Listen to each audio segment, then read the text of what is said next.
Hello विद्यार्थी मित्रों, केम छो बधा? मजामां ने? New vision school online class में तमारुं स्वागत है। तो आज आपणे धोरण 6 एमां अंग्रेजी तो यूनिट 1 चालू हतो, टेस्ट ऑफ इंडिया। हवे एक्टिविटी नंबर 7 जोईए आपणे। लाइक वेजिटेबल स्क्रैप्स एटले के वेजिटेबलना जे વધેલા કટકા હોય, मतलब કે શાકભાજીના જે વધેલા કટકા હોય એના જેવું। Scraps of other things are also useful, કે બીજી એવી નકામી વસ્તુ હોય એ આપણને ઉપયોગમાં આવતી હોય। Name the things that are thrown away at home or in school, કે એવી વસ્તુઓના નામ દો। થ્રોન એટલે કે નાખી દેતા હોય, એમ આપણે ફેંકી દેતા હોય આપણા ઘરે અથવા તો આપણી સ્કૂલે। કે ત્રાવણકોરના મહારાજા હતા, એને શું કીધું કે એ વસ્તુ શાકભાજીનો જે બગાડ છે એ જવા દેવાનો નથી, નકામા શાકભાજી એમ એનું તો કંઈક વસ્તુ બનાવે તો એને વેસ્ટમાંથી બેસ્ટ બનાવ્યું કહેવાય, એમ કે એ જે વાનગી તૈયાર થઈ એ બધાને એટલી બધી પસંદ આવી। તો આપણને શું કહે છે કે એવી ઘણી બધી વસ્તુ આપણે પણ ફેંકી દેતા હોઈએ, આપણી સ્કૂલે ફેંકી દેતા હોઈએ અથવા તો આપણા ઘરે ફેંકી દેતા હોઈએ, તો એ કઈ વસ્તુ હોય એના નામ આપણે આપવાના। જો એક્ઝામ્પલ આપણને શું આપે છે કે old text book and notebooks, કે જૂની બુક હોય અથવા તો પાઠ્યપુસ્તકો હોય। પછી બીજું શું છે તો કે ટોર્ન ચંપલ ઓર શૂઝ, કે જૂના થઈ ગયેલા ચપ્પલ અને બૂટ। પછી ઓલ્ડ ક્લોથ્સ, તો કે જૂના કપડાં। તો એવી રીતના આપણે ચોથામાં લખી શકીએ કે ઓલ્ડ ન્યૂઝપેપર, કે જૂના ન્યૂઝપેપર હોય એ આપણે જવા દઈએ। પછી બ્રોકન પ્લાસ્ટિક થિંગ્સ, મતલબ કે તૂટેલી પ્લાસ્ટિકની જે વસ્તુ હોય એ આપણે જવા દઈએ। પછી આપણા ઘરનું ફર્નિચર અમુક હોય, ડેમેજ ફર્નિચર અમુક તૂટી ગયું એ જવા દઈએ। પછી આપણે રિટર્ન બુક્સ અથવા તો રિટર્ન આન્સર પેપર્સ, કે આપણે પરીક્ષામાં જે લખેલા હોય એ આપણે જવા દઈએ। પછી બ્રોકન ગ્લાસીસ ને એવું, તો એવું બધું આપણે જવા દઈએ। તો એમાંથી આપણે શું યુઝફુલ બનાવી શકીએ એનો આઈડિયા આપણે વાપરવાનો છે। ચલો હવે આપણે જોઈએ activity number 8, read the paragraph, કે આ નીચે પેરેગ્રાફ છે એ વાંચો। હવે પેરેગ્રાફમાં મને શું કહે છે કે a sparrow and a parrot, કે પેરોટ અને ચકલી વચ્ચેની વાત છે। જોઈએ, a sparrow and a parrot were good friends, કે સ્પેરો એટલે કે ચકલી, પેરોટ એટલે કે પોપટ, કે ચકલી અને પોપટ ગુડ ફ્રેન્ડ્સ એટલે કે સારા મિત્રો હતા। Every day they talked with each other, every day એટલે કે દરરોજ, ધે એટલે કે તેઓ, ટોકડ TALKED ભૂતકાળનો વાક્ય છે એટલે કે આ શબ્દમાં ઈડી લગાડેલું છે। ટોકડ એટલે કે વાત કરતા, વિથ ઈચ અધર એટલે કે એકબીજા સાથે, કે તેઓ એકબીજા સાથે રોજ વાતો કરતા। But the parrot lived in a cage in Parul's house, but એટલે કે પરંતુ, ધ પેરોટ એટલે કે પોપટ, લીવનું ભૂતકાળ છે, લીવડ એટલે કે રહેતો, તો ક્યાં, તો કે ઇન અ કેજ પિંજરામાં, ઇન પારુલ્સ હાઉસ કે પારુલના ઘરે છે એ પોપટ છે પિંજરામાં રહેતો। The sparrow lived in a tree, the sparrow એટલે કે ચકલી, લીવડ એટલે કે રહેતી, ક્યાં, તો કે ઝાડ ઉપર, ઇન અ ટ્રી એટલે કે ચકલી છે ઝાડ ઉપર રહેતી। Parul give the parrot good food, Parul ગીવનું ભૂતકાળ, ગેવ એટલે કે આપવું, ધ પેરોટ એટલે કે પોપટને, ગુડ ફૂડ એટલે કે સારું જમવાનું, પારુલ છે એ પોપટને સારું જમવાનું અથવા તો સારું ખાવાનું આપતી। The sparrow worked for food, worked એટલે કે કામ કરતી, ફોર ફૂડ એટલે કે ખોરાક માટે, કે ચકલી છે એ ખોરાક માટે કામ કરતી। Once the parrot invited the sparrow to come in two his cage and share his happiness, once એટલે કે એકવાર, ધ પેરોટ એટલે કે પોપટ, ઇન્વાઇટનું ભૂતકાળ, ઇન્વાઇટેડ એટલે કે આમંત્રણ આપ્યું, ધ સ્પેરો એટલે કે ચકલીને, to come in two his cage કે પિંજરામાં આવવા માટે આમંત્રણ આપ્યું, કમ એટલે કે આવવું, ઇનટુ એટલે કે માં, હિઝ કેજ એટલે કે એના પિંજરામાં, એન્ડ એટલે કે અને, શેર હિઝ હેપીનેસ એટલે કે સુખ, એનું સુખ વેચવાનું, શેર એટલે કે વેચવું, કે પોપટે શું કીધું કે ચકલીને કે તું મારા પિંજરામાં આવ અને મારી સાથે મારું સુખ વેચ, એટલે કે સુખ વેચવાનું આમંત્રણ આપ્યું। The sparrow said no, sparrow એટલે કે ચકલી, સેડ એટલે કે શેનું ભૂતકાળ, સેડ એટલે કે કહ્યું, નો એટલે કે ના, કે ચકલીએ કહ્યું ના। She was very happy outside the cage, she was એટલે કે તે હતી, વોઝ એટલે કે ભૂતકાળ છે ઇઝનું, વેરી હેપી એટલે કે ખૂબ જ ખુશ, આઉટસાઇડ એટલે કે બહાર, ધ કેજ એટલે કે પિંજરા, કે તે ચકલી છે એ પિંજરાની બહાર ખૂબ જ ખુશ હતી, એટલે એને પેરોટને શું ના પાડી દીધી, પોપટને ના પાડી દીધી। The parrot also wanted to come out of the cage. The parrot એટલે કે પોપટ, ઓલ્સો એટલે કે પણ, વોન્ટેડ એટલે કે જવા માગતો હતો, કમ આઉટ ઓફ કેજ એટલે કે પિંજરાની બહાર, કે પોપટ છે પણ પિંજરામાંથી બહાર આવવા માગતો હતો. So the sparrow helped him to give open the cage. So એટલે કે તેથી, ધ સ્પેરો એટલે કે ચકલી, હેલ્પડ હેલ્પનું ભૂતકાળ કે મદદ કરી, ટુ ઓપન ધ કેજ એટલે કે પિંજરાને ખોલવા માટે. પોપટ છે પિંજરામાંથી બહાર આવવા માંગતો હતો, તેથી ચકલીએ શું કર્યું તો કે એને મદદ કરી પિંજરામાંથી બહાર આવવા માટે. Both the friends few away in the open sky. Few એટલે કે ફ્લાયનું ભૂતકાળ, ફ્યુ એટલે કે ઉડવું. બોથ એટલે કે બંને, ફ્રેન્ડ્સ એટલે કે મિત્રો, કે બંને મિત્રો છે ઇન ધ ઓપન સ્કાય, કે બંને મિત્રો ખુલ્લા આકાશમાં ઉડી ગયા. તો શું છે કે ચકલી અને પોપટ છે બે સારા મિત્ર હતા, રોજ બે વાતું કરે.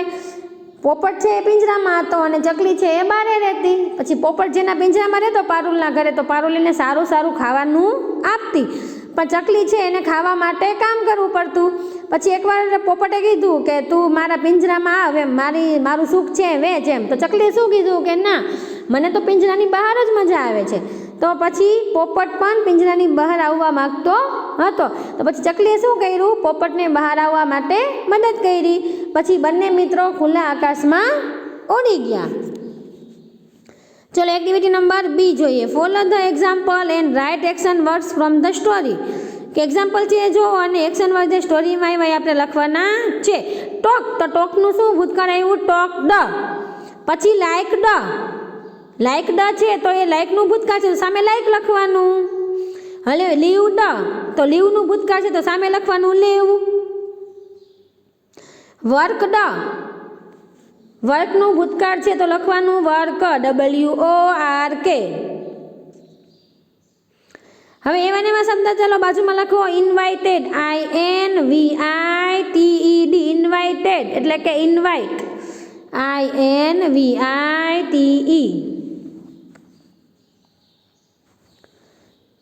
હવે પછી સામે એરો મારેલો છે તો એમાં આપણે લખશું સે, SAY, સે.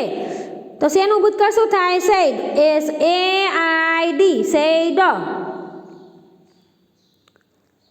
હવે ત્રીજામાં પાછો એરો કઈ રીતના સામેની બાજુ મારેલો છે તો પેલા ભૂતકાળનું રૂપ લખો વોન્ટેડ, WANTED, વોન્ટેડ. શેનું ભૂતકાળ છે તો કે વોન્ટનું, WANT, વેન્ટ. હવે પાછો એરો સામેની બાજુ છે, સામેની બાજુ એરો હોય ત્યારે શું કરવાનું, પહેલાં ફ્લાય, પછી એનું ભૂતકાળનું રૂપ ફ્લ્યુ, FLEW, ફ્લ્યુ. ચલો activity number 8C. Arrange the following sentence in the order of the story. કે આ પાંચેય વાક્ય છે એને ગોઠવવાના છે સ્ટોરી પ્રમાણે. તો શું છે, the parrot invited the sparrow to the cage, the sparrow and parrot were good friends. તો સૌથી પહેલાં એ આવશે. બીજું વાક્ય છે એ પહેલાં, the sparrow and the parrot were good friends. પછી છે the parrot lived in a cage and the sparrow lived in a tree. તો એ લખો. ચલો બીજું, ત્રીજું વાક્ય છે એમાં બીજું, ત્રીજું વાક્ય છે એમાં બગડો કરવાનો. પછી છે the sparrow and the parrot flew away in the sky, તે તો છેલ્લું વાક્ય છે એ નહીં આવે. પછી the sparrow help the parrot to come out of the cage, એ પણ ન આવે. તો પહેલું વાક્ય છે એ લખો ત્રીજું, the parrot invited the sparrow to the cage.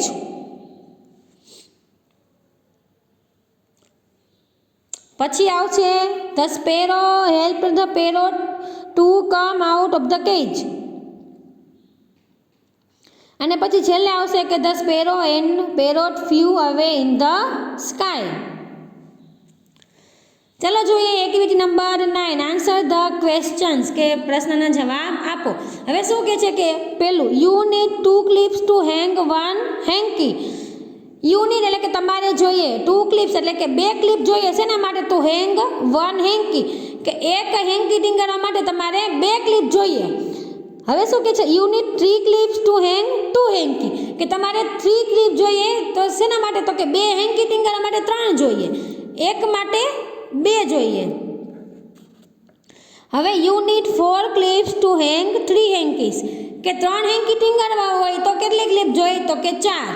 એક માટે 2 જોઈ, 2 માટે 3 જોઈ, 3 માટે 4 જોઈ. તો પ્રશ્ન શું છે, how many clips do you need to hang 10 hankies, કે 10 હેન્કી તમારે લગાવવા હોય તો કેટલી ક્લિપ જોઈએ, કેટલી જોઈએ, 11. એક માટે 2, 2 માટે 3, 3 માટે 4, તો 10 માટે કેટલી જોઈ, 11. તો લખો ત્યાં 11.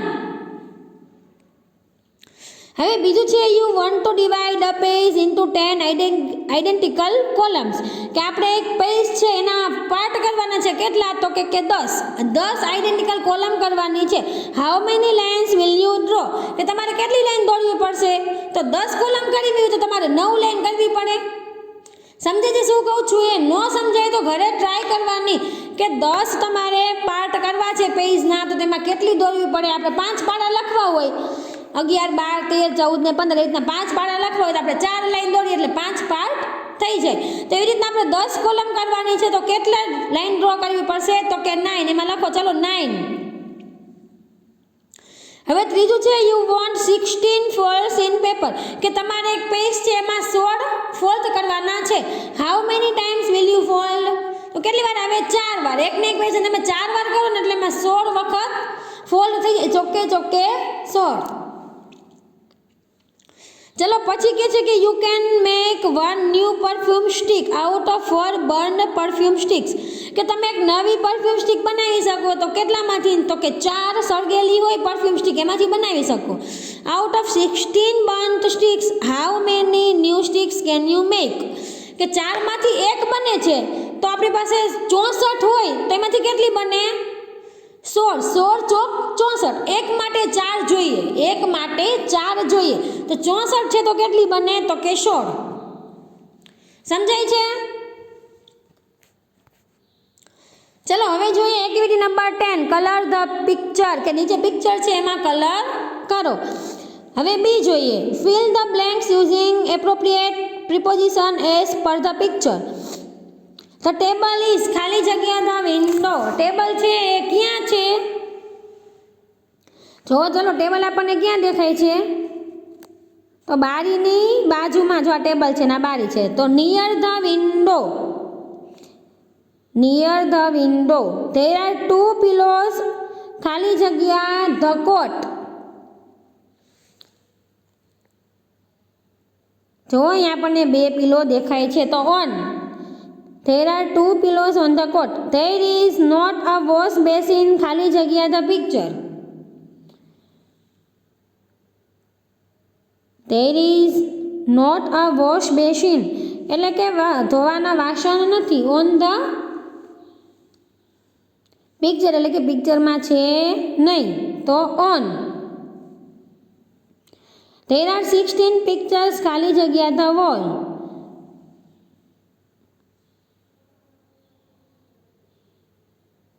There are 6 pictures on the wall. પછી ચોથું છે the ball is, ખાલી જગ્યા the table. The ball is, જો અહીંયા ટેબલ નીચે આપણને બોલ દેખાય છે, તો શું આવશે, under. The ball is under the table. હવે પાંચમું છે there is not a wash basin, એટલે કે વોશ બેસિન પિક્ચરમાં છે નહીં, તો ઓન નો આવે, એમાં ઇન આવશે, in the picture. There is not a wash basin in the picture. On ને અહીંયા શું આવશે, ઇન. હવે એક્ટિવિટી નંબર 11, ફન ટાઈમ, એટલે કે મસ્તીનો ટાઈમ, મતલબ કે જોક્સ. હવે પેશન્ટ છે એ ડૉક્ટરને કહે છે, શું કહે છે કે doctor I have a great problem, કે મને એક મોટો પ્રોબ્લેમ થઈ ગયો છે. શું, તો કે I never feel hungry after eating. Feel hungry એટલે કે મને ભૂખ જેવું નથી લાગતું. ક્યારે, તો કે જમ્યા પછી. તો જમ્યા પછી કોઈને ભૂખ જેવું લાગે ન લાગે. And don't feel tired after sleeping, કે મને જમ્યા પછી ભૂખ નથી લાગતી અને મને આળસ જેવું નથી લાગતું. ક્યારે, તો કે સૂતા પછી. હવે સૂઈને તમે ઉઠો ત્યારે તમને આળસ જેવું લાગે, તમને નીંદર હોય ત્યારે તમને આળસ જેવું લાગે. તો ડૉક્ટર પાસે આની તો દવા કંઈ હોય નહીં, તો ડૉક્ટર શું કહે છે જોઈએ, well I have just right medicine for you, કે મારી પાસે આના માટે એક મસ્ત દવા છે. Take 2 of these tablets every night, કે આમાંથી તારે 2 દવા લેવાની એવરી નાઇટ એટલે કે રોજ રાતે, આફ્ટર સ્લીપિંગ એટલે કે સૂતા પછી, એન્ડ 2 એવરી મોર્નિંગ 2 ક્યારે તો કે સવારે મોર્નિંગમાં, બિફોર વોકિંગ અપ કે તું સવારે ઉઠ એની પહેલાં અને શું ત્યાર પછી તારે 2 મેડિસિન લેવાની, તો ક્યારે એ લે એટલે જોક્સ છે. હવે બીજો છે ધેર વેર 3 ફ્રેન્ડ્સ કે ત્યાં 3 મિત્રો હતા. ધે રિક્વેસ્ટેડ ગોડ કે તેઓ ભગવાનને પ્રાર્થના કરી રહ્યા હતા અથવા તો રિક્વેસ્ટ કરતા હતા. ફર્સ્ટ પર્સન કે પેલો માણસ શું કહે છે, God please give me a room full of diamonds કે ભગવાન મહેરબાની કરીને મને એક રૂમ આપો ને શેનો તો કે ડાયમંડનો ભરેલો. તો બીજો શું કહે છે, God please give me a room full of gold કે ભગવાન મહેરબાની કરીને મને એક રૂમ આપો ને શેનો તો કે સોનાનો ભરેલો. તો ત્રીજો શું કહે છે, God please give me the key of their rooms કે ભગવાન મહેરબાની કરીને એ 2 રૂમની ચાવી મને આપી દો. એ 2 પાસે ભલે રૂમ હોય કે ચાવી કોની પાસે રાખવાની, ત્રીજા પાસે, એટલે બધું એને મળી જાય. હવે આજે આપણે જે એક્ટિવિટી કરી એ તમારું આજનું હોમવર્ક છે. હવે નેક્સ્ટ આપણે ન્યૂ યુનિટ ચાલુ થશે. Thank you.